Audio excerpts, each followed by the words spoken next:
It's Ron Goodall, FightHype.com. I got good news for the boxing world with Mr. Bad News himself, Charles Conwell, undefeated fighter who just recently got signed to Goldenboy to make some big serious statements in his division. And first and foremost, how's everything been with you, champ? Everything's good, man. I'm just glad to be back in boxing. Glad to be getting back in the ring soon, so I'm excited. Awesome, perfect. First thing I just got to indulge into is I personally been waiting for, a big promotion company to pick you up. It's been Mhm. long overdue. I've been kind of Yeah. wondering why. And you're signed to Golden Boy. How did this come together? How did this materialize? You know, just reaching out to all the promoters and just talking to all of them. They gave me the best opportunity. I feel like this deal made the most sense for me, so we decided to go with Golden Boy. But now looking further into it, Golden Boy is ran by two legends of the sport, which is Oscar De La Hoya and Bernard Hopkins. So, I just feel like now they can understand where I'm coming from as a fighter because they have been fighters. They have been at the top of the, what I'm saying, the top of the top, and they can give me a lot of free game and just, I just feel like it's more they can more so relate to a boxer's struggle. Yeah, and seeing the fact that you're highly ranked in the WBC, I mean, in due time, I mean, a title shot's going to be happening at some point, right? Yeah, for And sure. Yeah, for sure. Just one of the questions with the whole Golden Boy signing, I know that there's always, and I'm sure you've heard of it, signing the Golden Boy sometimes for some fighters might not lead to certain opportunities, and some fights happen, some don't. Rashidi Ellis was, I Mhm. guess, a fighter who probably felt that he wanted to get a fight with some of the stablemate stars, and some fights might not even get made. Maybe Ryan Garcia didn't seem like he was, but you see Ryan Garcia was able to get Gervonta, and now he's Right. getting Devin Haney. Do you feel that Golden Boy is going to be able to deliver big fights for you, just signing over there from what they've talked with you on the side? Yeah, I think they can definitely make opportunities happen for me. I feel like you said, they're making big fights. They have made big fights. They're looking to make big fights in the future. So I know that the fights that I want or the fights that the world want and the boxing wants to see, I feel like they can get those done for me for sure. Vergil Ortiz is in the Mm, same weight, same yes. stable. He's highly ranked on one side of the belt. You're highly ranked on the other side of the belt. Does Mm. that fight make sense? And do you feel like that's going to be probably the super fight that you'll be engaged over there in? Oh yeah, I definitely see that fight happening in the near future. Like you said, we both signed the Golden Boy. We're in the same weight classes and able for it to happen. If I keep winning, he keep winning, we both keep doing our thing. So it's a no brainer. What seemed to be a no-brainer, that the fact that you were the number one WBC ranked super welterweight, that you should have been Right. fighting for this title. Obviously, Mhm. you're watching Fedor, who came off a hellacious knockout, and No. Buyachek, who, did not achieve the rankings properly by going undefeated and winning all his fights for it. So, are you a little slighted to see that fight being made while you're sitting there kind of going, well, unless there's something I don't know that's promised next. Um, you know what? To be honest, man, my opportunity gonna come. I feel like my opportunity gonna come.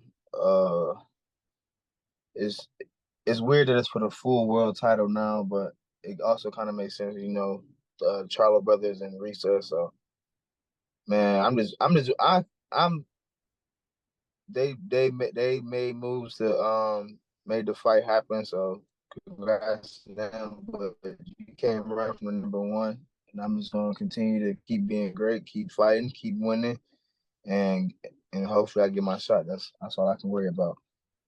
Are you starting to feel like you have like a boogeyman presence? The fact that um you've been beating everybody, devastating fashion.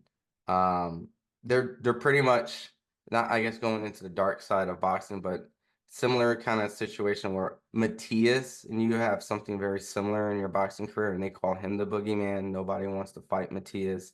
They've pretty much avoided him through his whole division. Do you feel like you're the boogeyman of that division of yours? Just no one mentions your name. They know who you are.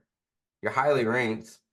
I mean, is it safe to say that? I just, you know how it is in this game. It's a lot of politics in this game. I don't think none of these guys are scared to fight me or nothing like that. I just think it's a lot of politics, and hold back a lot of fights. But like you said, we all know who the best guys in each division is if you win a division. So I don't think none of them scared at me. I just think it's a lot of politics that plays into the game. But now that I got a major promoter behind me, I got a big company, I got a streaming service behind me. So I think now we can get some of those big fights made.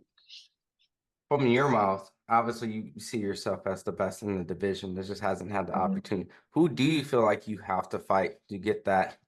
Is it Tszyu? Is it Jamal Charlo if he's still there? Who Yeah, do you? it's Jamal Charlo if he's still there, but I think the next everybody else thinks the next great 154-pound starter, I think it's Tszyu. So I would say it's probably Tszyu. If it ain't Charlo, then it's Tszyu. So I think those are the two, top biggest names in super welterweight division that I got to take down before I can solidify myself as the top dog. But you know how that goes. Were, Eventually, those fights are happen.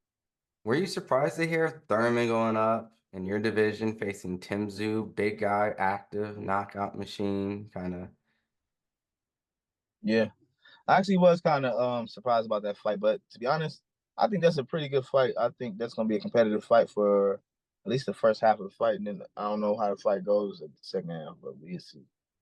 I mean, with your boxing, you every time I ask a prediction from you, you've gotten it right on the dot. So I mean, is it safe to say that you have a prediction on this fight and how it goes? I'm gonna say Tszyu decision, but I don't know if he gonna stop him or not. So I'm gonna go Tszyu with the win for sure. But I think it's gonna be competitive. Like I said, I think it's gonna be competitive at the beginning. Might be competitive the whole way through, but I'm just gonna go Tszyu with the win. And seeing that on that card has Fedor and Buyachek, I mean, you're Mhm. probably going to face the winner of that fight. So who do you Right. think you're going to face and why? I think that's a super good fight. If you know Fedor and you know Boychuk, that's a action packed fight. But I'm gonna have to get a slight edge to Fedor. I feel like he fought the better competition. He's 6'6". That's the obvious, you know what I'm saying? But it's definitely gonna be a real, real good fight because Boychuk comes and he let his hands go and he coming the whole time. Okay. Does that Amazon Prime card pique your interest with like a Rolly versus Cruz as a co-main? Like, are you gonna go watch it at home and just Oh yeah, for sure. I'm definitely gonna be tuned into that card. I feel like that's a stacked card. Just those three fights alone, I'm watching it. You know what I mean? So Mhm. I'll definitely be tuned in. Does the Rolly and Pitbull fight kind of interest you as well? Like, does it Oh yeah, yeah, excite for you? sure. Yeah, that's what I'm saying. That's the third fight. The Tszyu, and then the Rolly, and then the Sebastian Fedora. I will buy that card. I think I'm definitely gonna be tuned into the card. So I'll definitely gonna be watching. Who do you think wins that fight between Rolly and Pitbull? I don't know. That's a good fight. That's like I said. This whole card is full of good fights. That's a real good one. I don't know. That's an in the air type fight. That's gonna be a real good fight.